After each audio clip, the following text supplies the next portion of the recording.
Hello friends, मैं मनीष पाल आप सभी का आपके अपने चैनल लर्निज्म पर तहे दिल से स्वागत और अभिनंदन करता हूं। तो हम लोग पढ़ रहे थे चैप्टर नंबर 2 फेडरलिज्म और उसका लेक्चर 1 कंप्लीट कर चुके हैं और आज जो है हमारा लेक्चर नंबर 2 है। तो हम लोग शुरुआत करते हैं। तो हम लोग क्या क्या जान चुके थे, मीनिंग ऑफ फेडरलिज्म भी जान चुके हैं, यूनिटरी सिस्टम जान चुके हैं, की फीचर्स ऑफ फेडरलिज्म भी जान चुके हैं, what makes India federalism country भी जान चुके हैं। तो आज जो हमें पढ़ना है वो है हाउ फेडरलिज्म इज प्रैक्टिस और फिर डिसेंट्रलाइजेशन इन इंडिया। दो टॉपिक बाकी है, पर आज हमारा निशाना किन किन पर है।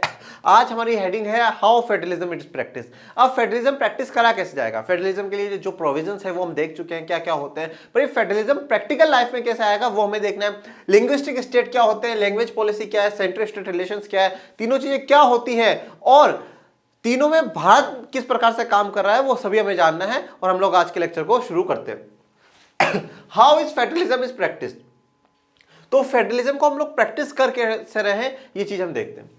Constitutional provisions are necessary for the success of federalism but these are not sufficient. अब देखो कॉन्स्टिट्यूशनल प्रोविजंस, भाई हमारे कॉन्स्टिट्यूशन ने बोला कि फेडरल कंट्री है, हम फेडरल कंट्री है और फेडरलिज्म का मतलब क्या है, सेपरेशन ऑफ पावर, कि भैया सेपरेशन ऑफ पावर होनी चाहिए। और जब हम लोग सेपरेशन ऑफ पावर कर रहे हैं तभी तो हम लोग फेडरल कंट्री है। तो हमारे कॉन्स्टिट्यूशन ने ये प्रोविजन डाल दिया कि क्या होगा, India is a federal country, क्योंकि हमने क्या है सेपरेट कर दी पावर, सेंट्रल गवर्नमेंट और स्टेट गवर्नमेंट्स के बीच में स्टेट्स बना दिए और उनके बीच में पावर को डिस्ट्रीब्यूट हम लोगों ने कर दिया। बट सिर्फ और सिर्फ क्या कॉन्स्टिट्यूशन में लिखा हुआ होना ही काफी है? नहीं, जरूरी है कि वो क्या हो, प्रैक्टिकल लाइफ में भी इंप्लीमेंट हो। जैसे कि फॉर एग्जांपल आप लोग टाइम टेबल बना लो कि मैं कल से तो 5 बजे उठूंगा, कल से तो मैं बिल्कुल 10th बोर्ड टॉपर की तैयारी करना शुरू कर दूंगा, बट आपने सिर्फ और सिर्फ पेपर प्लानिंग करी है। अगर आप सुबह 5 बजे ना उठो, आप रेगुलर काम ना करो, आप रेगुलर वर्क ना करो, ठीक है, अगर आप रेगुलर स्टडी ना करो तो क्या होगा, क्या आपको सक्सेस मिल पाएगी? कभी भी नहीं मिल पाएगी। तो जरूरी क्या है, ये पहला स्टेप है, फर्स्ट स्टेप जरूरी है कि कॉन्स्टिट्यूशन में कोई चीज मेंशन हो, क्योंकि कॉन्स्टिट्यूशन क्या होता है, गाइडिंग डॉक्यूमेंट होता है किसी देश के लिए। तो और उसके बाद ये जरूरी है कि इस चीज को हम लोग एक्सेप्ट करें और माने और उसी तरीके से प्रैक्टिकल वर्क करना हम लोग शुरू करें। The real success of the federalism in India can be attributed to the nature of democratic politics in our country. तो जो रियल सक्सेस है फेडरलिज्म की वो किस पर है, nature of the democratic politics, जो हमारे देश की डेमोक्रेटिक पॉलिटिक्स है उसके कारण ही क्या है सक्सेसफुल हो रहा है फेडरलिज्म। कैसे हो रहा है वो देखो। This ensure that the spirit of the federalism.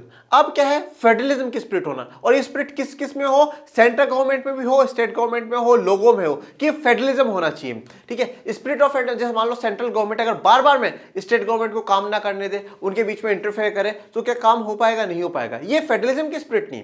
Federalism की स्पिरिट तो ये कहती है हम हमारा काम करें, वो अपना काम करे, तो दोनों अपना अपना काम करें, कोई दिक्कत नहीं है। तो स्पिरिट ऑफ फेडरलिज्म ये होता है। रेस्पेक्ट फॉर डाइवर्सिटी, डाइवर्सिटी के लिए रेस्पेक्ट होनी चाहिए। डाइवर्सिटी मतलब वेराइटीज, हमारे देश में लैंग्वेज के बेसिस पे डाइवर्सिटी, रिलीजन के बेस पे डाइवर्सिटी है, कास्ट के बेस पे डाइवर्सिटी है। तो हमारे पास कितनी डाइवर्सिटी, तो रेस्पेक्ट होनी चाहिए, सभी डाइवर्सिटी की रेस्पेक्ट होनी चाहिए। हमारे देश में इतनी रेस्पेक्ट है, हमने 22 भाषाओं को तो शेड्यूल लैंग्वेज कर रखा है, 22 लैंग्वेजेस को, अभी हम आगे पढ़ेंगे। हमने सभी धर्मों को बराबर कर रखा है, हमने किसी धर्म को नेशनल या ऑफिशियल रिलीजन हमारा घोषित नहीं कर रखा देश का। हमने जाति के, धर्म के, लिंग के आधार पे, कल्चर के, संस्कृति के आधार पे, सबके आधार पे हमने भेदभाव को मना कर रखा है। तो हम सभी डाइवर्सिटी की क्या है रेस्पेक्ट हम लोग कर रहे हैं। हमारे नेताओं को आप देखा करो, अगर कभी वो नॉर्थ ईस्ट के साइड जाते हैं तो वहां का क्या होगा, वेशभूषा पहनेंगे, वहां की ड्रेस पहनेंगे, वहां की टोपी लगा लेंगे। साउथ में जाएंगे तो वहां के 2-3 शब्दों में बोलेंगे। ये क्या है, डाइवर्सिटी की रेस्पेक्ट है। कभी आपने किसी प्रधानमंत्री को, किसी मुख्यमंत्री को एक जगह के से होते हुए दूसरी जगह की बुराई करते हुए सुना? कभी प्रधानमंत्री ये कहते हैं नहीं नहीं जो नॉर्दर्न पार्ट है वो बढ़िया है, सदन बेकार है, नॉर्दर्न सदन बढ़िया है, नॉर्थ ईस्ट बेकार है, नॉर्थ ईस्ट बढ़िया है और नॉर्दर्न सदन बेकार है, ऐसा नहीं बोलते ना। वो सभी डाइवर्सिटीज की इज्जत करते हैं। डिजायर फॉर लिविंग टुगेदर, और एक साथ रहने की क्या हो, इच्छा हो, किसमें सेंट्रल और स्टेट गवर्नमेंट दोनों क्या है साथ रहना चाहे, जो यूनिट है सेंट्रल यूनिट और जो कॉन्स्टिट्यूट यूनिट है वो साथ रहने की इच्छा हो, तो ही फेडरलिज्म काम होगा। अब ये क्या था, ये कॉन्स्टिट्यूशन में मेंशन कर दिया कि भाई फेडरलिज्म होगा, पर ये काम जो कर रहे हैं, ये काम अगर नहीं होंगे, अगर ये पॉलिटिक्स नहीं कर पाएगी तो क्या है, कॉन्स्टिट्यूशन भी फेल हो जाएगा और फेडरलिज्म सक्सेसफुल नहीं होगा। अब आ जाते हैं, देखो ये जो फेडरलिज्म है ये 3 तरीके से हमें देखने को मिलेगा। एक है लिंग्विस्टिक स्टेट्स, एक लैंग्वेज पॉलिसी और देन सेंट्रल स्टेट रिलेशन। तो हमें तीनों को देखना है। सबसे पहले हम लोग देखेंगे लिंग्विस्टिक स्टेट। लिंग्विस्टिक का मतलब क्या है, जो भाषा के आधार पे, लैंग्वेज के आधार पे, ठीक है। Linguistic states are those states made on the basis of the language. भाषा के आधार पर जो भी राज्य बनाए गए हैं उन्हें हम क्या बोलते हैं, भाषाई राज्य या लिंग्विस्टिक स्टेट्स हम लोग उन्हें बोलते हैं। अब देखो, many old states have vanished and many new states have been created. अब देखो, जब हमारा कंट्री इंडिपेंडेंट हो गया, कब इंडिपेंडेंट हुआ हमारा कंट्री, 15 अगस्त 1947 को हमारा कंट्री क्या हो गया, आजाद हो गया। और जब ये आजाद हुआ 15 अगस्त 1947 को जब हमारा कंट्री आजाद हुआ, अब उस आजादी के बाद क्या हुआ, धीरे धीरे डिमांड उठने लगी, क्या हो कि हमारे हम जो भाषा बोलते हैं उसका क्या हो, एक अलग राज्य हो, एक सेपरेट स्टेट हो। और सबसे पहले जो डिमांड उठी वो कौन से राज्य के लिए उठी, आंध्र प्रदेश के लिए। आंध्र प्रदेश के लिए डिमांड उठती है, क्या हो, क्या करा जाए कि हमें एक अलग राज्य बना के दिया जाए, हमारी जो भाषा है उसके लिए हमें अलग राज्य मिले, और मद्रास जो पूरा प्रोविंस है उसमें से अलग करके आंध्र प्रदेश बना दिया जाए। तो ये डिमांड क्या है, 1952 में एक्सेप्ट कर ली गई। ये डिमांड 1952 में एक्सेप्ट कर ली गई। एक लीडर थे पोटी श्रीरामुल्लू, ठीक है, जो गांधीयन लीडर थे, गांधी जी को बहुत मानते थे, तो उनके समर्थक थे। इन्होंने पोटी श्रीरामुल्लू ने 56 डेज के लिए हंगर स्ट्राइक करी, और 56 डे के बाद उनकी क्या होगी, मृत्यु हो जाती है, डेथ हो जाती है। जब इतना बड़ा लीडर मर जाता है तो क्या है, सरकार थोड़ा सा प्रेशर में आ जाती है, और वो क्या करती है, आंध्र प्रदेश को सेपरेट स्टेट डिक्लेयर कर देती है on the basis of the language 1952 में। पर जब ये बात होती है तो अब जब एक को मिल गया तो दूसरा भी देखेगा यार हमें भी मिल जाए, तो फिर पूरे देश में क्या अलग अलग राज्य बनाने की मांग उठी, और किस आधार पर उठी, भाषा के आधार पर उठी। जब यह मांग उठता सरकार ने देखा तो सरकार ने क्या करा, स्टेट रीऑर्गेनाइजेशन कमीशन बनाया। स्टेट रीऑर्गेनाइजेशन कमीशन कब बनाया, 1953। एक कमीशन बनाया, उस कमीशन में कुछ लोगों को, 3 लोग रखे गए थे शायद, उन 3 लोगों को रखा गया और उनको बोला गया कि आप क्या है, एक हमें रिपोर्ट सौंपो। सरकार ने बोला आप हमें एक रिपोर्ट सौंपो और उसमें ये बताओ कि अगर हम लैंग्वेज के बेसिस पे अगर स्टेट्स बनाते हैं तो देश की यूनिटी के लिए खतरा है या सही रहेगा। तो इन्होंने क्या है, अपनी एक रिपोर्ट सौंपी और उन्होंने बोला कि हम अगर देश में भाषा के आधार पे, मतलब लैंग्वेज के आधार पे, कल्चर के आधार पे, या नेचुरल ही हम लोग अगर ये डिवाइड करते हैं, स्टेट्स बनाते हैं, तो देश को इंटीग्रेट करेंगे, देश को यूनाइट करेंगे, ज़्यादा मजबूत बनाएंगे। क्यों, क्योंकि जो भाषा बोलने वाले लोग हैं उनके मन में देश के प्रति प्रेम उठेगा। देखो, देश ने हमारी डिमांड मानी, क्योंकि नहीं तो जैसे श्रीलंका में हमने देखा, श्रीलंका वालों की अगर डिमांड, तमिल्स की डिमांड मान लेते तो कभी डिवीजन की बात उठती नहीं ना। तो इसलिए इन्होंने क्या बोला, ये अच्छी बात है। तो इसलिए सरकार ने क्या करा, फिर अब कोई भी काम करती है तो वो तो पार्लियामेंट करती है, तो पार्लियामेंट ने क्या है, कानून बनाया, state reorganisation act. State reorganisation act 1956 कब बनाया, 1956 में स्टेट रीऑर्गेनाइजेशन एक्ट सरकार ने बनाया, और उसके तहत 14 स्टेट्स और 6 यूनियन टेरिटरीज ये उस समय बनाई गई। कब, 1956 में 14 स्टेट्स और 6 यूनियन टेरिटरीज बना दी गई। और उसके बाद समय के साथ धीरे धीरे और स्टेट्स हमारे बनते गए और स्टेट्स हमारे चलते गए। अब आ जाते हैं हम इस लाइन पे, many old states have vanished. तो जो पुराने स्टेट्स थे, अब पहले क्या था, पहले प्रोविंस थे, मतलब वो स्टेट्स तो 11 प्रोविंस थे उस समय, तो 11 प्रोविंसेस को काफी को क्या है, तोड़ दिया गया, काफी हटा दिया गया। मतलब मद्रास पहले पुराना स्टेट था, वो वेनिस्ड हो गया, हट गया ना। अब उसमें क्या हो गया, आंध्र प्रदेश बन गया और स्टेट्स बन गए, और many new states have been created, और काफी नए स्टेट्स भी क्रिएटेड कर दिए गए। 14 स्टेट्स बनाए गए, तो कुछ बहुत से नए स्टेट्स भी इसमें से क्या है, बनाए गए। Areas, boundaries and name of the states have been change. Area, boundary, name क्या है उनका चेंज हो गया। अभी हम आगे इसमें देखेंगे, एग्जांपल के साथ मैप दिखाऊंगा मैं आपको।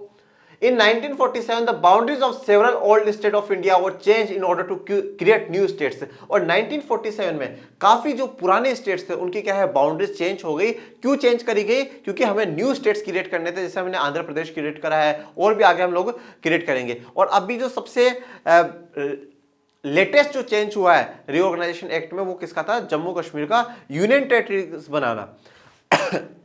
स्टेट को यूनियन टेरिटरी बनाना, 2 यूनियन टेरिटरी बना दिया। 2019 में वो चेंज करा गया था, आप सभी उसके बारे में जानते भी होंगे। और उससे पहले जो करा गया था, आंध्र प्रदेश में से एक और स्टेट बनाया गया था, तेलंगाना, जो 2 जून 2014 को हुआ था। तो काफी स्टेट्स बनाए गए। This was done to ensure that the people who spoke the same language lived in the same state. जो सेम लैंग्वेज बोलते हैं वो सेम स्टेट में, मतलब एक भाषा वाले लोग एक एरिया में आ जाए, एक स्टेट में आ जाए, यही इसके पीछे क्या है, हमारा उद्देश्य था, ऑब्जेक्टिव था। पर बात ऐसी बात नहीं है, मान लो मैं हिंदी स्पीकिंग पर्सन हूं, ऐसी बात नहीं मैं तमिलनाडु नहीं जा सकता, मैं आंध्र प्रदेश नहीं जा सकता, या मैं मणिपुर, नागालैंड नहीं जा सकता, बिल्कुल जा सकता हूं। हाँ, बट वहां पे जो मेजोरिटी आपको देखने को मिलेगी, जो मेजोरिटी है स्पीकिंग बोलने वाले लोगों की, वो कौन सी है? उसी एरिया के लोगों की, जैसे मलयालम, कन्नड़, तमिल, तेलुगु, ये भाषाएं आपको देखने को मिलेंगी। Some states were created not on the basis of language but to recognize differences based on the culture, ethnicity और geography। अब देखो सारे के सारे स्टेट्स क्या है, लैंग्वेज के बेसिस पे क्रिएट नहीं करेंगे, कुछ कल्चर के बेस पे। भाई उनका कल्चर अलग है, उनका कल्चर अलग है। किसी को इथनिसिटी, अब इथनिसिटी में तो सब कुछ आ जाता है, caste, gender, religion, race, language, सब बेस। और ज्योग्राफी के बेसिस, ज्योग्राफिकल बेसिस मतलब नेचुरल बेसिस। भाई जैसे मान लो अभी मैं आपको उदाहरण में मैप में दिखाऊंगा, ये मैप देखो आप, ये जैसे यूपी है, ये पूरा पहले यूपी था। अब क्या हुआ 2000 के अंदर, 2000 में क्या करा गया, इस यूपी के ऊपर वाले भाग को, इस यूपी के ऊपर वाले भाग को, जो नॉर्दर्न पार्ट है, उसको क्या करा गया, उत्तराखंड बना दिया गया। अब उत्तराखंड ये किस बेसिस पे, लैंग्वेज के बेसिस पे नहीं है, रिलीजन के बेसिस पे नहीं है, किस बेसिस पे है, ज्योग्राफिकल बेसिस पे। क्योंकि उत्तराखंड का आप जो सिनेरियो है वो देखिए, वो अलग है और उत्तर प्रदेश का अलग है। ये क्या है, हिली स्टेशन है, हिली एरिया है, पहाड़ है, बिल्कुल ठंडा मौसम है, ऐसा है। और उत्तर प्रदेश क्या है, एक प्लेन एरिया है जहां पे नदियां बहती है, मैदानी जो इलाका जिसे हम लोग कहते हैं वैसा है। तो दोनों को क्या है, डिवाइड कर दिया गया 2000 में। और ये जो इधर मैप में आपको दिखाया है, ये आंध्र प्रदेश, और इस आंध्र प्रदेश में से क्या बनाया गया, तेलंगाना बना दिया गया। ये कब बनाया गया था, 2 जून 2014 को बना दिया गया था। तो इस प्रकार से क्या होता है कि इन बेसिस पे बना सकता है, इसमें इंक्लूडेड है नागालैंड, उत्तराखंड, झारखंड, ये सब बनाए गए। अब आ जाते हैं लैंग्वेज पॉलिसी पे। तो ये तो क्या था, लिंग्विस्टिक स्टेट था, पर लैंग्वेज पॉलिसी भाई, क्योंकि जो भी विवाद श्रीलंका में हुआ, बेल्जियम ने सुलझाया, वो किस बेसिस पे था, सब लैंग्वेज के हिसाब से ही तो था। तो लैंग्वेज पॉलिसी को देखना बहुत ज्यादा जरूरी है हमारे। Our constitution did not give the status of national language to any one language। देखो दो वर्ड यहां पर आएंगे, एक होता है नेशनल लैंग्वेज और एक होता है ऑफिशियल लैंग्वेज। नेशनल लैंग्वेज का मतलब क्या होता है, हम हमारी पूरी कंट्री में सबसे ज्यादा उस लैंग्वेज का इस्तेमाल होता है, ठीक है, हमारे प्रोग्राम्स में, हमारी आम जो बोल चाल है उसमें। ऑफिशियल लैंग्वेज क्या होती है, सरकार की लैंग्वेज, सरकार जो भी काम कराएगी उसमें कराएगी। तो नेशनल लैंग्वेज का मतलब क्या है कि भैया एक पूरे देश की लैंग्वेज, जो सब उसी को बोल रहे हैं, उसी को मान रहे हैं, वो, ठीक है। और ऑफिशियल लैंग्वेज क्या है, सरकार उसको काम कराए। तो हमारे संविधान ने किसी भी लैंग्वेज को नेशनल लैंग्वेज घोषित नहीं कराया। Hindi was identify as the official language. Hindi क्या है, एक ऑफिशियल लैंग्वेज की तरह है, बट हमारे यहाँ पे काम हिंदी में भी होता है और इंग्लिश में भी होता है। और बहुत से स्टेट्स ऐसे हैं जहां पे उनकी अपनी ऑफिशियल लैंग्वेज है, वो अपनी ऑफिशियल लैंग्वेज में काम करते हैं और इंग्लिश को साथ में रखते हैं, जिससे कि दोनों में क्या हो, मैच हम लोग कर सके, इंटर रिलेट हम लोग कर सकते हैं। But Hindi is the mother tongue of only about 40% of Indians. तो हिंदी क्या है, पर सिर्फ और सिर्फ 40% लोगों की क्या है, मदर टंग है, सिर्फ 40% लोग ही क्या है, हिंदी बोलते हैं। Therefore, there were many safeguards to protect other languages। तो हम लोगों ने क्या करा है, हिंदी अगर ज्यादा बोल रहे हैं, भाई 40% लोग बोल रहे हैं, तो 60% के साथ हम लोग क्या करें। देखो अब 60%, अब आप कहोगे सर ये तो मेजोरिटी है, माइनॉरिटी है वो 40% वाले, तो मेजोरिटी। पर इस 60% में बहुत सी लैंग्वेजेस है बच्चा, बहुत सी लैंग्वेजेस है। तो अब हमने इस 40% को क्या, मैंने हमेशा क्या कहा था, कंपैरिजन होना बहुत जरूरी, तुलना होना बहुत जरूरी। तो सबसे अगर आप तुलना करोगे ना, सबसे ज्यादा जो मेजोरिटी है वो हिंदी स्पीकिंग लोगों की है हिंदी स्पीकिंग लोगों की है। इसलिए जो बाकी माइनॉरिटी वाली लैंग्वेजेस है उन सबको प्रोटेक्ट करने के लिए हमने काफी सेफ गार्ड्स किया है, संविधान ने, कॉन्स्टिट्यूशन प्रोवाइड करा है। जैसे आप देख रहे हैं कि काफी लैंग्वेजेस है, हिंदी भी है और अलग अलग लैंग्वेजेस हमारे देश में स्पीकिंग करी जा रही है। Besides Hindi there are 21 other languages recognised as scheduled language by the constitution. देखो हिंदी के अलावा अब हमारे देश के संविधान में क्या है, आप दो तीन बातों को समझिएगा। सबसे पहले तो संविधान में है पार्ट्स, ठीक है। टोटल हमारे संविधान में जो पार्ट्स हैं 22, आर्टिकल्स जो हैं वो है 395, और फिर आते हैं शेड्यूल, शेड्यूल्ड जो है वो है 12। अब ये तीनों चीजें होती क्या है, देखो पार्ट्स क्या है, पार्ट्स एक तरीके से मेन हेडिंग है। जैसे आपका एक चैप्टर है, एक चैप्टर है, उस चैप्टर के अंदर क्या होती है, सब हेडिंग्स होती है। जैसे कि हमारा फेडरलिज्म चैप्टर था, फिर उसमें उसके यूनिटरी सिस्टम एक क्या है टॉपिक आ गया, उसके बाद features of the federal system ये आ गया, फिर what makes India federal country वो आ गया, लैंग्विस्टिक पॉलिसी आ गया, लैंग्वेज पॉलिसी आ गया, ये क्या है वह वैसे। तो आर्टिकल्स क्या है, फिर उसके एक तरीके से सब टॉपिक है। पार्ट क्या है, एक चैप्टर हो गया और आर्टिकल्स उसके सब टॉपिक्स हो गए। शेड्यूल क्या है, शेड्यूल क्या है, एक मतलब ये है संविधान का ही पार्ट, कॉन्स्टिट्यूशन का ही पार्ट, ये सब कुछ चीजें लिखी हुई जा चुकी है, बट ये क्या है, एक तरीके से हाईलाइटेड चीज है। जो इन 12 शेड्यूलों में जोड़ी गई है वो एक तरीके से हाईलाइट चीज है कि ये कॉन्स्टिट्यूशन की इंपॉर्टेंट बातें हैं। तो उसमें से क्या है, हमारा जो 8th शेड्यूल है, जो 8th शेड्यूल हमारा है, उसमें क्या है 22 लैंग्वेजेस को मेंशन करा गया है कि ये 22 भाषाएं क्या हैं, शेड्यूल लैंग्वेज मतलब इंपॉर्टेंट लैंग्वेजेस है। अब इनमें होगा क्या, इन 22 भाषाओं में 22 लैंग्वेजेस में कोई भी पर्सन क्या है एग्जाम दे सकता है, कोई भी पर्सन एग्जाम दे सकता है किसी में भी, संस्कृत में, उर्दू में, तमिल में, कन्नड़ में, जो भी, सिर्फ शर्त इतनी सी 22 भाषाओं में होना चाहिए और इंसान क्या है अपना उसको ऑप्ट करे कि मैं इस भाषा में पेपर देना चाहता हूं। बहुत इंपॉर्टेंट और इंटरेस्टिंग बात यह है कि इसमें इंग्लिश नहीं है, इसमें इंग्लिश नहीं है। इंग्लिश का जो हम लोग यूज करते हैं ना, वो एक नेशनल लैंग्वेज की तरह नहीं बल्कि एक इंटरनेशनल लैंग्वेज की तरह हम उसका इस्तेमाल करते हैं। इसीलिए क्या है कि सारे पेपरों में आपको इंग्लिश देखने को मिलेगी। बट ध्यान रखिएगा इंग्लिश क्या है, इंग्लिश हमारे 22 शेड्यूल लैंग्वेजेस में नहीं है। बहुत इंपॉर्टेंट बात है ये। बहुत से बच्चों को लगता है कि जब सब कुछ इंग्लिश में हो रहा है तो देश में, तो हमारे शेड्यूल लैंग्वेज में इसमें होगी, बट वो नहीं है, वो हम इंटरनेशनल लैंग्वेज की तरह यूज कर रहे हैं उसको। States to have their own official languages, काफी स्टेट्स की अपनी भी लैंग्वेज है। Much of the government work take place in the official languages of the concern state, तो जो उनकी स्टेट है उनमें क्या होता है, उन्हीं ऑफिशियल लैंग्वेजेस में काम होता है। हाँ, इंग्लिश में मैंने क्या कहा, इंग्लिश हम इंटरनेशनल लैंग्वेज की तरह इस्तेमाल करते हैं, तो इंग्लिश में भी करते हैं और उसके साथ जो भी उनकी एक लैंग्वेज होती है उसमें भी वो काम करते हैं। हमारे पार्लियामेंट का भी जो काम चलता है वो 2 लैंग्वेजेस में चलता है, हिंदी में और इंग्लिश में। According to the Constitution, the use of English for official purpose was to stop in 1965. पर संविधान के अनुसार क्या है कि इंग्लिश का यूज है ना ऑफिशियल पर्पस में 1965 में रुक जाना चाहिए था। देखो अब संविधान ने तो बोला 1965 में रोक दो, पर अभी हमने 1965 में रोका नहीं है। Many non Hindi speaking states, जो हिंदी नहीं बोलते हैं, तो जो सदन वाले हैं, आंध्र प्रदेश, तमिलनाडु, केरला, ये जितने भी स्टेट्स आप आज देखते हो ये नॉन हिंदी स्पीकिंग है, हिंदी नहीं बोलते, कोई तमिल बोलता है, कोई कन्नड़ बोलता है, कोई मलयालम बोलता है। Demanded the use of English continue, इनकी डिमांड है कि यूज ऑफ इंग्लिश क्या है, कंटिन्यू करी जाए। क्यों? क्योंकि देखो अगर जैसे मान लो इंग्लिश को बंद कर दिया जाता, अगर इंग्लिश को बंद कर दिया जाता तो क्या होता कि भैया एक तो आप जो भी अपनी स्टेट की लैंग्वेज है आप उसमें कर दो, कोई दिक्कत वाली बात नहीं, पर एक देश की जो लैंग्वेज है उसके लिए आपको क्या है, हिंदी में काम करना पड़ेगा। तो अब हिंदी इन लोगों को आती नहीं है, तो हिंदी इनके लिए क्या है, प्रॉब्लम क्रिएट हो जाती है। इंग्लिश तो फिर भी आती है इनको, या तो इंग्लिश आती है इन लोगों को, या अपनी लैंग्वेज आती है। इन तमिलनाडु दिस मूवमेंट टू का वायलेंट फॉर्म, और तमिलनाडु में तो ये बहुत हिंसक हो जाता है, बहुत वायलेंट ये हो जाता है। The central government responded by agreeing to continue the use of English along with Hindi for official purposes। पर सेंट्रल गवर्नमेंट ने क्या करा, सेंट्रल गवर्नमेंट ने बोला ठीक है तुम है ना दंगे प्रसाद मत करो, वायलेंट मत करो, हम लोग इंग्लिश भी चलाएंगे और हिंदी भी चलाएंगे, दोनों ऑफिशियल पर्पसेस में यूज कर सकते हैं। अब देखो कॉन्स्टिट्यूशन ने 1965 में बोल दिया था, पर जो स्थितियां हुई उसको संभाला किसने संभाला, गवर्नमेंट ने संभाला। मतलब जो हमारी डेमोक्रेटिक पॉलिटिक्स है उसने संभाला। इसीलिए तो कहा है कि जो फेडरलिज्म अगर सक्सेसफुल है वो कॉन्स्टिट्यूशन में मेंशन होना जरूरी है, पर सफिशिएंट नहीं है। अब अगर मान लो सरकार यहां पे बोल देती नहीं हम तो बंद करेंगे इंग्लिश, संविधान में लिखा हुआ है बंद करेंगे, तो कितना हिंसक होता। हो सकता है सेपरेशन की बात आती, डिवीजन की बात आती, पर उसको कंट्रोल सरकार ने कर लिया।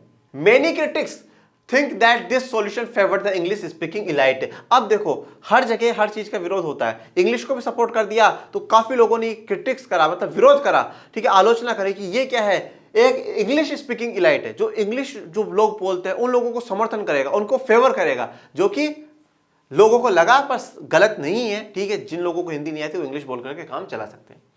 Promotion of Hindi continues to be the official policy of the government of India. पर सरकार जो देश की है वो अभी भी क्या है, हिंदी को प्रमोट करना चाहती है, क्योंकि हिंदी हमारी मातृभाषा है, हिंदी का जन्म भारत से हुआ है, इंग्लिश हमारी थोड़ी है। तो जो सरकार प्रमोट क्या है, हिंदी को करना चाहती है, परंतु प्रमोट करने का मतलब ये नहीं है कि हम उसको भी थप्पड़ मार के बोले कि तू हिंदी बोल जिसको हिंदी नहीं आती। Promotion does not mean that the central government can impose Hindi on states where people speak a different languages। तो प्रमोशन का मतलब ये नहीं है कि सेंट्रल गवर्नमेंट क्या करे, इंपोज कर दे। इंपोज का मतलब होता है जबरदस्ती बोलना कि तुम बोलो, नहीं आती तो सीखो। इंपोज नहीं करेगी सरकार, सिर्फ क्या है प्रमोट करेगी, और प्रमोट सरकार हर लैंग्वेजेस को करती है, ऐसी बात नहीं है। तो प्रमोशन करेगी कि भाई आप क्या करो, हिंदी बोलो और हिंदी को बढ़ावा दो, क्योंकि हिंदी हमारी क्या है, मदर टंग है, हमारी लैंग्वेज है हिंदी, तो उसको हमें अपनाना चाहिए। अब आ जाते हैं सेंटर स्टेट रिलेशंस पे। 2 पॉइंट हमने पढ़ लिए, लिंग्विस्टिक स्टेट और लैंग्वेज पॉलिसी। अब आ जाते हैं सेंटर स्टेट रिलेशंस पे। सेंट्रल स्टेट रिलेशंस का मतलब है सेंट्रल गवर्नमेंट और स्टेट गवर्नमेंट के बीच में अच्छे रिलेशंस होने चाहिए। दो तीन बातों को आप समझने की कोशिश करो। सबसे पहली तो जो हमारी पार्लियामेंट है, इस पार्लियामेंट में तीन पार्ट है, लोकसभा, राज्यसभा और प्रेसिडेंट, ठीक है।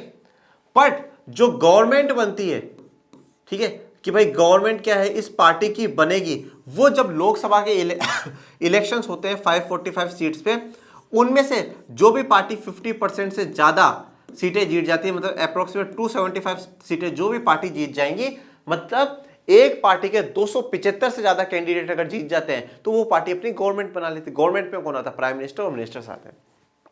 और अगर ये 50% से कम किसी को मिलता है, अगर कम किसी को मिलता है तो कोई भी सरकार नहीं बना सकता। फिर क्या है, एक सॉल्यूशन निकाला गया, वो सॉल्यूशन था कोएलिशन गवर्नमेंट का। कोएलिशन गवर्नमेंट क्या होती है? जब दो या दो से ज्यादा पार्टियां मिलकर के क्या है एक साथ सरकार बनाए, दो या दो से पार्टियां ज्यादा मिलकर के क्या है सरकार बनाए, उस समय क्या कहते हैं? कोएलिशन गवर्नमेंट कहते हैं। जैसे फॉर एग्जांपल मान लो ए पार्टी है, इस ए पार्टी ने 200 सीटें जीत ली, बी पार्टी ने 40 सीटें जीत ली, सी ने क्या है 30 जीती, डी ने 20 जीत ली, ई ने भी 30 जीत ली, ऐसा करके ये अलग अलग है। तो अब इन्होंने क्या करा, सबसे ज्यादा पर ए ने जीती है, तो सबसे पहले जो मौका मिलेगा सरकार बनाने का वो ए को मिलेगा। पर कम से कम 275 जीतनी चाहिए थी सरकार बनाने के लिए, पर वो पॉसिबल हुआ नहीं। तो अब क्या करेंगे, ये इन तीन पार्टियों को और मिला लेंगे। अब इन तीन को मिलाने के बाद टोटल कितना हो गया? 290, मतलब अब सरकार बन सकती है। तो ए बी सी डी ने मिलकर के सरकार बना ली। ये एक पार्टी की सरकार नहीं है, ये दो से अधिक मिली हुई पार्टियों की सरकार है, जिसे हम क्या कहते हैं? कोएलिशन गवर्नमेंट कहते हैं। ये कोएलिशन गवर्नमेंट है। अब इस कोएलिशन गवर्नमेंट में क्या होता है भाई, हो सकता है प्रधानमंत्री इसका बन जाए ए का, पर बी सी डी के क्या होंगे? मिनिस्टर्स बनेंगे। और देखो अभी जो बी सी डी है ना, ये किसी ना किसी स्टेट में बहुत पावरफुल रही होंगी, ठीक है। देखो दो टाइप की पार्टीज होती है, एक होती है नेशनल पार्टीज और एक होती है रीजनल पार्टीज। वैसे किसी भी पार्टी को नेशनल पार्टी या रीजनल पार्टी डिक्लेयर करने का जो काम है वो इलेक्शन कमीशन ऑफ इंडिया का है। उनके कुछ बेसिस है, उन बेसिस के बेसिस पे ही क्या है वो डिसाइड करते हैं कि ये नेशनल पार्टी होगी, ये रीजनल पार्टी होगी। बट मैं आपको एक सिंपल फॉर्म में बताता हूं, नेशनल पार्टी का मतलब होता है जिसका पूरे देश में नेटवर्क हो, कहीं पे अच्छा कहीं पे बुरा, पर पूरे देश में ऑल ओवर नेटवर्क है। जैसे हमारे आज इंडिया में कांग्रेस को मान लो, आप बीजेपी मान लो, सारी जगह नेटवर्क है इनका। और कुछ होती है रीजनल पार्टी जो एक रीजन में बहुत स्ट्रांग होती है, जैसे उत्तर प्रदेश, समाजवादी पार्टी, बहुजन समाज पार्टी, ये उत्तर प्रदेश में बहुत स्ट्रांग है, वहां के लोगों में लोकप्रिय है। अगर बहुजन समाज पार्टी और समाजवादी पार्टी कोई दूसरे स्टेट में जाकर के लड़ेंगे, इतना पॉसिबिलिटी नहीं है कि वो जीते, पर वहां उनकी दावेदारी होती है, टक्कर में माना जाता है कि ये जीत सकते हैं। पंजाब में शिरोमणि अकाली दल, आम आदमी पार्टी दिल्ली में और आसपास के राज्यों में, तो वो क्या होती है? रीजनल पार्टीज होती है। अब जब देखो लोकसभा में चुनाव हुए, जैसे मान लो यूपी है, अब यूपी में क्या है, यूपी में मान लो जैसे बीएसपी है, बहुजन समाज पार्टी है। अब यूपी से जो लोकसभा में टोटल लोग जाते हैं वो 80 लोग चुन करके जाते हैं, 80 लोग चुन करके लोकसभा में जाते हैं जब लोकसभा के चुनाव होते हैं। इन 545 में से क्या है, कितने लोग यूपी के हैं? 80 लोग यूपी से चुन करके जाएंगे। पर यूपी में क्या है, बीएसपी का बहुत अच्छा क्या है, होल्ड है। तो अब यूपी के लोग तो ये चाहते हैं बीएसपी जीत जाए, बहुजन समाज पार्टी जीत जाए। तो अब ये लोग क्या है, बहुजन समाज पार्टी को वोट दे देंगे।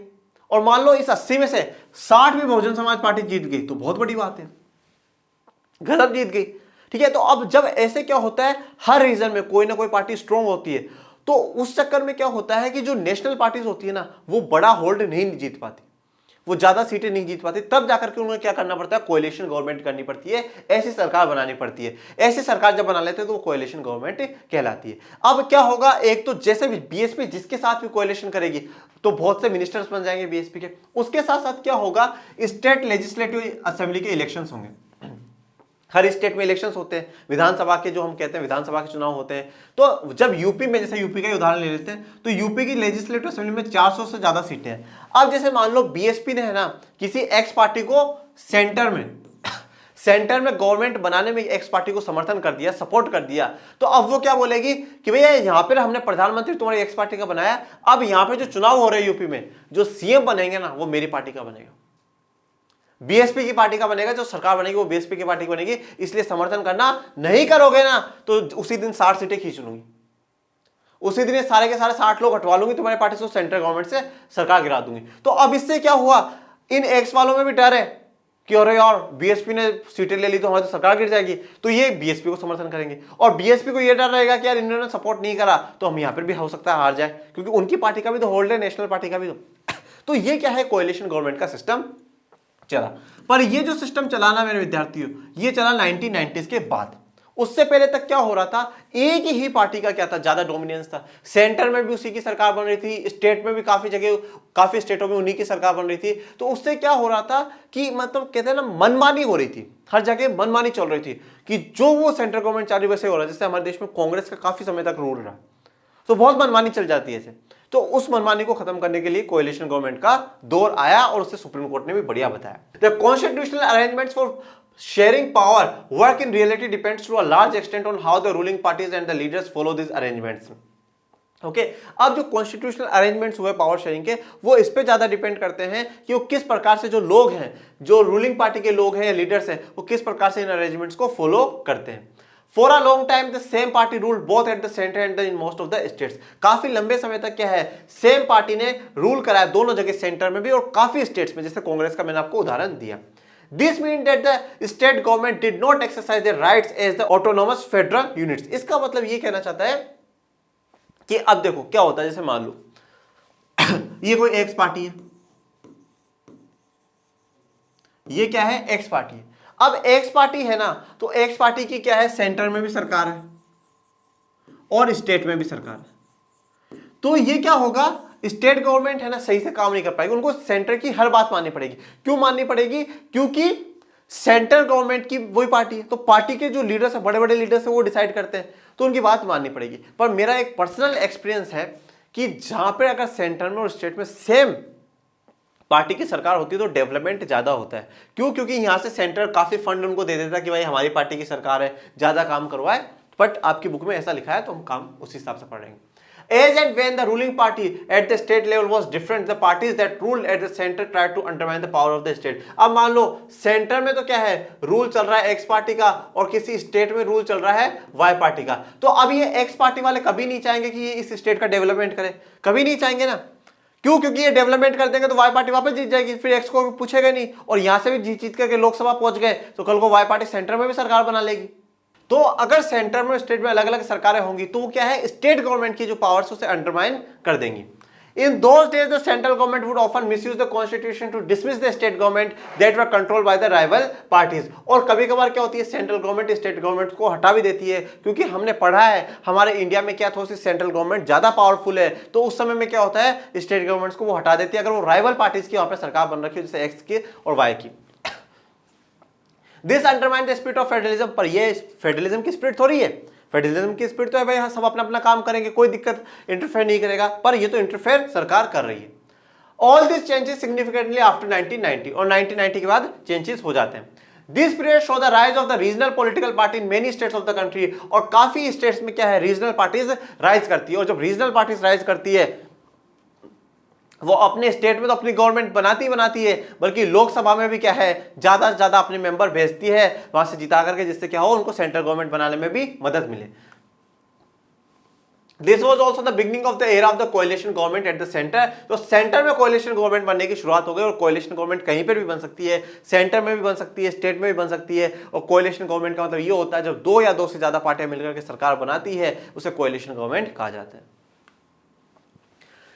Since no single party got a clear majority, clear majority का मतलब क्या है, 545 का 50% प्लस 1, मतलब जितना भी इसका आएगा ऑलमोस्ट लगभग 275 है। लोकसभा में किसी को भी नहीं मिलती। The major national party had to enter into an alliance with many parties including several regional party to form a government at the centre. तो फिर जो नेशनल पार्टी है वो क्या करती है, काफी लोगों के साथ अलायंस करती है, जिसमें से काफी क्या है, रीजनल पार्टीज होती है सरकार बनाने के लिए। ये देखो ये कुर्सी एक है और बहुत से लोग खींच रहे हैं, ये क्या शो करता है कि बहुत सी पार्टियां एक ही कुर्सी को खींच रही है। कोई भी प्रधानमंत्री बनेगा उसको इस पार्टी की भी सुननी पड़ेगी और उनकी भी सुननी पड़ेगी। This led to a new culture of power sharing and respect for the autonomy of the state government. और इससे क्या हुआ, स्टेट गवर्नमेंट की ऑटोनॉमी की भी रेस्पेक्ट होना शुरू हुई, क्योंकि जो रीजनल गवर्नमेंट है वहां पे, जैसे मैंने बोला बीएसपी यूपी में सरकार बनाती है और सेंटर की सरकार को हेल्प कर रही है, तो वो क्या है, कभी भी बीएसपी की सरकार को गिराएगी नहीं यूपी में, क्योंकि उनको पता है हमारे इनकी सरकार से मदद मिली हुई है। This trend was supported by the major judgment of the Supreme Court that made it difficult for the central government to dismiss state government in any arbitrary manner. मतलब अब अपने मन चाहे मन से हटाना क्या है, अब मुश्किल हो गया है सेंट्रल गवर्नमेंट्स के लिए स्टेट गवर्नमेंट के। और ये जो सुप्रीम कोर्ट का जजमेंट आया ये भी बहुत बेहतरीन था, जिससे कि इसको काफी सपोर्ट मिला, मतलब कोएलिशन गवर्नमेंट की सुप्रीम कोर्ट ने भी तारीफ करी। Thus, federal power sharing is more effective today than it was in the early years after the constitution came into force. मतलब जब संविधान लागू हुआ था 26 जनवरी 1950 को, उस समय की तुलना में आज फेडरलिज्म क्या है, ज्यादा स्ट्रॉन्ग है। और स्ट्रॉन्ग क्यों हुआ है? कोएलिशन गवर्नमेंट्स के कारण। वैसे अगर कोएलिशन गवर्नमेंट्स है ना, हम ये कहेंगे कोएलिशन गवर्नमेंट वैसे ज्यादा होना ठीक नहीं। कोएलिशन गवर्नमेंट में क्या होता है, काम में हर काम में डिले होता है कि भाई प्रधानमंत्री जब एक ही पार्टी की सरकार बनती है ना तो वो अपने हिसाब से गाइड करते हैं, पर पहले आप कोई भी डिसीजन होगा ना तो उसे सभी पार्टियों से डिस्कशन करना पड़ेगा। अब हर पार्टी की क्या होती है, अलग अलग आइडियोलॉजी होती है, कोई किसी आइडियोलॉजी की, तो वो काम क्या है उस हिसाब से नहीं करने देते, तो काम थोड़ा सा डिले हो जाता है, पर फिर भी कोएलिशन गवर्नमेंट ठीक है। अब हमारा नेक्स्ट टारगेट होगा डिसेंट्रलाइजेशन इंडिया, और उसका टॉपिक चैप्टर कंप्लीट हो जाएगा। Thank you so much. आप अपने चैनल को लाइक करें, शेयर करें, सब्सक्राइब करें। Thank you so much.